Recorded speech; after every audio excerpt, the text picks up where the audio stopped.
对着这波大雨，咱要带大家来关心南部地区的灾情。先来关心的是这嘉义县的一寡所在，昨就落超过300毫米的雨量。今仔日当这雨棚，民众是赶紧来整理家园。因为伫咧嘉义的破厝有一搭低潮，是因为淹水，这业者无用咧抢救池啊。在地正希望这政府会当重视这定淹水的问题。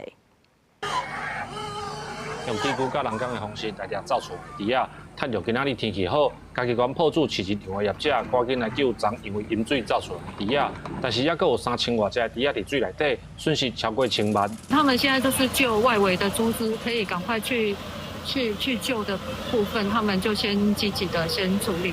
所以目前大概知道他们大概已经先救了5、6排头猪这样。 除了嘉义县的破厝，昨淹水真严重的六卡乡、六斗川，就趁今仔日的天气变好，水退啊，民众把握休假的时间做整理的工课。像昨8、10户全部拢入水，阮即久水退，下早也水退，大家都是咧整理内底的家园，所以阮六卡乡到即久目前拢还无在调上班上课。每次都溃堤，然后我们每年都淹一次，然后每年的家当损失。